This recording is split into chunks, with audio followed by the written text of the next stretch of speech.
Welcome back to the bio series.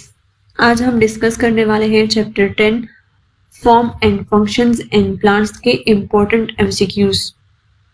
So start करते हैं with the first question.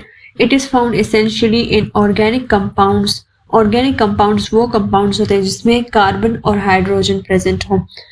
तो यहाँ पे ऑप्शंस दिए गए हैं calcium, nitrogen, carbon and phosphorus. तो कैल्शियम है तो वो तो सेल वॉल में प्रेजेंट होता है, लेकिन तमाम ऑर्गेनिक कंपाउंड्स में कैल्शियम नेसेसरी नहीं है कि प्रेजेंट हो। दूसरा ऑप्शन है नाइट्रोजन। तो नाइट्रोजन भी प्रोटीन्स में प्रेजेंट होता है, न्यूक्लिक एसिड में भी होता है, लेकिन हर एक ऑर्गेनिक मॉलिक्यूल में नाइट्रोजन प्रेजेंट नहीं होता है। सी ऑप्शन है कार्बन। तो कार्बन बैकबोन फॉर्म करता है ऑफ ऑल ऑर्गेनिक कंपाउंड्स। तो क्या है कार्बन? राइट ऑप्शन हो सकता है। डी है फॉस्फोरस। तो फॉस्फोरस एटीपी में होता है और डीएनए में होता है, लेकिन हर जगह पे नहीं होता है।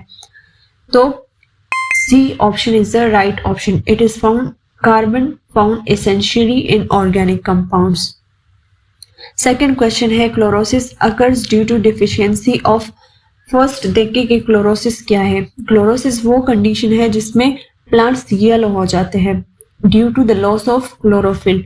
अब अगर आप लोगों को याद हो तो फोटोसिंथेसिस में हमने पढ़ा था कि क्लोरोफिल के स्ट्रक्चर में मैग्नीशियम सेंटर एटम होता है। अब यहाँ पे magnesium, phosphorus and calcium, chlorophyll का लॉस होगा तो डिफिशियंसी आएगी मैग्नीशियम की। तो मैग्नीशियम राइट ऑप्शन हो सकता है। सल्फर भी येलोइंग कास्ट कर सकता है, लेकिन ट्रू क्लोरोसिस मैग्नीशियम की डिफिशियंसी से ही होती है। फॉस्फोरस है तो वो भी यंग लीव्स को अफेक्ट कर सकता है, डार्क और स्टंटेड लीव्स उसकी वजह से हो सकती हैं। कैल्शियम है तो वो भी अफेक्ट कर सकता है लीव्स को, लेकिन येलोइंग जो है वो स्पेसिफिकली मैग्नीशियम की डिफिशियंसी से ही होती है। B option is the right option. Chlorosis occurs due to deficiency of magnesium. Third question है carnivorous plants use insects as a source of. सबसे पहले देखिए कि कार्निवोरस प्लांट्स कौन से प्लांट्स होते हैं। वो प्लांट्स जो कि दूसरे एनिमल्स को अट्रैक्ट करते हैं और उनको ट्रैप करके डाइजेस्ट कर देते हैं फॉर देयर न्यूट्रिएंट्स। तो अपने न्यूट्रिएंट्स के लिए दूसरे एनिमल्स को डाइजेस्ट करते हैं। अब यहाँ पे क्वेश्चन में पूछा जा रहा है कि इंसेक्ट्स को ये डाइजेस्ट कर रहे हैं for as a source of what. तो वाटर है तो वाटर तो प्लांट्स रूट से ही लेता है, ठीक है। ग्लूकोज है तो ग्लूकोज भी फोटोसिंथेसिस से मिल जाता है। ऑक्सीजन है तो ऑक्सीजन भी एयर से मिल जाता है। नाइट्रोजन है तो प्लांट्स डायरेक्टली नाइट्रोजन नहीं ले सकते हैं, और अगर नाइट्रोजन डिफिशिएंट सॉइल में, नाइट्रोजन पोर सॉइल में इन प्लांट्स ने सरवाइव करना हो तो इन्होंने नाइट्रोजन इंसेक्ट से लेना होगा। तो carnivorous plants use insects as a source of nitrogen. D option is the right option. Question number 4 है most of the uptake of water and minerals from soil take place through epidermal cells, root cape, root hair, root. Root के through तो water की uptake होती है, लेकिन specifically root के कौन से पार्ट के थ्रू वाटर की अपटेक होंगी। तो यहाँ पे एपिडर्मल सेल्स ऑप्शन दिया है, तो ये तो जनरल लेयर है, मेन ऑब्जर्विंग साइट नहीं है। बी ऑप्शन है रूट केप। तो केप प्रोटेक्शन के लिए होता है। सी ऑप्शन है रूट हेयर। तो ये राइट ऑप्शन हो सकता है, क्योंकि रूट हेयर ही थिन एक्सटेंशंस होती है जो कि स्पेशलाइज्ड होती है फॉर ऑब्जर्प्शन, और ये ही रूट हेयर इंक्रीज करते हैं surface area for the absorption. तो रूट हेयर राइट ऑप्शन हो सकता है। डी ऑप्शन है रूट्स। तो ये एक ब्रॉड टर्म है, तो C option is the right option. Most of the uptake of water and minerals from soil take place through root hair. Question number 5 है closest to the centre of a woody stem is vascular cambium, young xylem, old phloem, old xylem. Vascular cambium है तो ये xylem और phloem के between होती है। Xylem और phloem के बीच में वैस्कुलर कैम्बियम लेयर होती है, ठीक है। यंग जाइलम है तो यंग जाइलम ये भी कैम्बियम के करीब होता है, लेकिन सेंटर में नहीं होता। ओल्ड फ्लोएम है तो ओल्ड फ्लोएम आउटर साइड पे होता है। ओल्ड जाइलम है तो ये सेंटर में हार्ट वुड फॉर्म करता है। तो D option is the right option. Closest to the center of woody stem is old xylem. Question number 6 है symplast is movement of water through options है vacuoles, cell walls, cytoplasm of cells, interspaces. सबसे पहले देखिए कि symplast क्या है। Living route है through cytoplasm और एपोप्लास्ट है वो नॉन लिविंग रूट है थ्रू वॉल्स। तो वैक्यूल्स है तो ये तो पाथवे है ही नहीं। सेल वॉल्स है तो ये एपोप्लास्ट पाथवे होता है।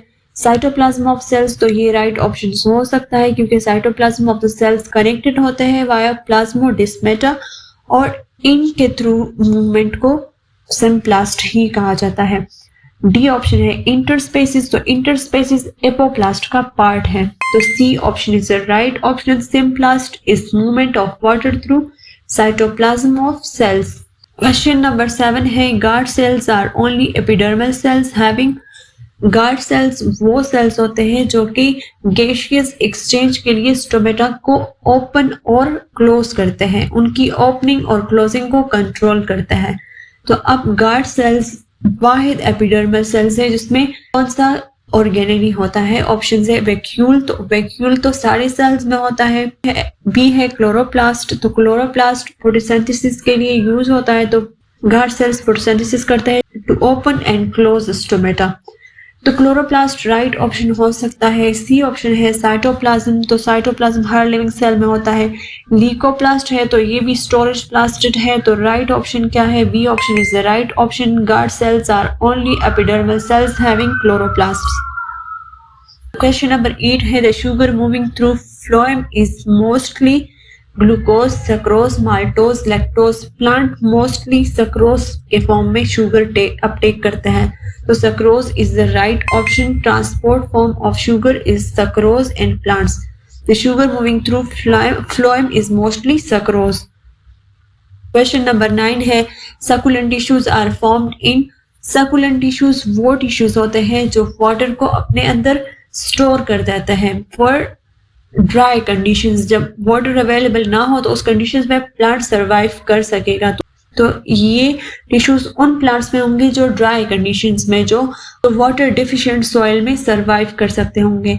ऑप्शंस दिए गए हैं हाइड्रोफाइट्स, तो हाइड्रोफाइट्स वो प्लांट्स होते हैं जो वाटर में ग्रो करते हैं, तो उनके पास तो वाटर ऑलरेडी एक्सेस वाटर होता है, तो उन्हें इस तरह की टिश्यूज की जरूरत होती ही नहीं है। बी ऑप्शन है टेलोफाइट्स, तो इनकी सिंपल बॉडी होती है, इनमें कोई टिश्यूज नहीं होते। मीजोफिल है तो ये फोटोसिंथेटिक पार्ट है। डी ऑप्शन है जीरोफाइट्स, तो ये राइट ऑप्शन हो सकता है क्योंकि जीरोफाइट्स डिजर्ट प्लांट्स होता है और डिजर्ट प्लांट्स में वाटर स्टोरेज टिश्यूज होते हैं। क्वेश्चन नंबर 10 है why does auxin affect root and shoot differently. Auxin plant growth regulator है जो शूट को डिफरेंट अफेक्ट करता है और रूट को डिफरेंट अफेक्ट करता है। वो शूट के ग्रोथ को इनहेंस करेगा और रूट के ग्रोथ को इनहेबिट करेगा एट द सेम कंसंट्रेशन। तो यहाँ पे ये कह रहे हैं कि ये डिफरेंट अफेक्ट क्यों देता है, रूट और शूट को डिफरेंटली क्यों अफेक्ट करता है ऑक्सिन। तो ऑप्शंस है ग्रेविटी, ग्रोथ रेट, सेंसिटिविटी और लाइट। तो ग्रेविटी है तो it change auxin distribution not it's affect. Growth rate है तो ये भी मेन रीजन नहीं है। सेंसिटिविटी है तो ये राइट ऑप्शन हो सकता है क्योंकि शूट्स और रूट्स के डिफरेंट ऑक्सिन सेंसिटिविटी होती है। लाइट है तो ये भी रूट और शूट की ग्रोथ को अफेक्ट करता है लेकिन इसका कोई कनेक्शन ऑक्सिन के साथ नहीं है। तो राइट ऑप्शंस क्या है? C option is the right option. Question number 11 है collenchyma is supporting tissues in. एक होता है कोलेनकाइमा और एक होता है स्क्लेरेनकाइमा। स्क्लेरेनकाइमा हार्ट प्लांट्स को सपोर्ट करता है और कोलेनकाइमा यंग प्लांट्स को सपोर्ट करता है। अब यहाँ पे दिए गए हैं सीड्स, तो ये तो स्टोरेज टिश्यूज होते हैं। सीडलिंग है तो यस ये राइट ऑप्शन हो सकता है क्योंकि ये यंग प्लांट का पार्ट है। सी ऑप्शन है श्रब्स, तो ये वुडी प्लांट है, हार्ड प्लांट है तो ये नहीं है। ट्रीज है तो ये भी स्क्लेरेनकाइमा डोमिनेंट है। तो राइट ऑप्शन यहाँ पे क्या है? B option is the right option. Collenchyma is supporting tissues in seedlings.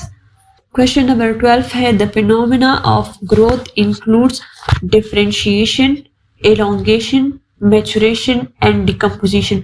Differentiation ये है कि अनस्पेशलाइज्ड सेल्स है उनसे स्पेशलाइज्ड सेल्स फॉर्म होंगे, स्पेशलाइज्ड ऑर्गन्स फॉर्म होंगे। दूसरा है एलोंगेशन। तो एलोंगेशन ये मेन प्रोसेस ऑफ ग्रोथ है, क्योंकि ग्रोथ होगी तो उसमें सेल डिवीजन भी होंगी और सेल एलोंगेशन भी होंगी। तो ये मेन प्रोसेस ऑफ ग्रोथ है, ये राइट ऑप्शन हो सकता है। सी है मैचुरेशन। तो मैचुरेशन ग्रोथ के बाद वाला फेज है, तो ये डिकम्पोजिशन है तो वो तो बिल्कुल इसके ग्रोथ के अपोजिट ही है। तो राइट ऑप्शन यहाँ पे क्या है? B option is the right option. The phenomena of growth includes elongation. Question number 13 है sap flows out of phloem tube because of। sap क्या है? sap एक फ्लूइड है जो कि वाटर, न्यूट्रिएंट्स और मिनरल्स वगैरह की मूवमेंट में हेल्प करता है। ठीक है, तो ये फ्लो करेगा out of phloem tube because of capillarity, hydrostatic pressure, root pressure, transpiration stream. तो कैपिलरिटी तो ये माइनर इफेक्ट है, हाइड्रोस्टेटिक प्रेशर है तो शुगर लोडिंग काज कर देता है ऑस्मोटिक प्रेशर, और ऑस्मोटिक प्रेशर की वजह से ही सेफ फ्लो करता है। तो ये राइट ऑप्शन हो सकता है। सी ऑप्शन है रूट प्रेशर। तो रूट प्रेशर की वजह से जाइलम में मूवमेंट होती है सेफ की। ट्रांसपायरेशन स्ट्रीम है तो ये भी जाइलम से ही रिलेटेड है। तो यहाँ पे राइट ऑप्शन क्या है? B option is the right option. Sap flows out of phloem tube because of hydrostatic pressure. तो ये थे आज चैप्टर 10 के एमसीक्यूज। नेक्स्ट लेक्चर में हम स्टार्ट करेंगे chapter 11 digestion and nutrition and animals.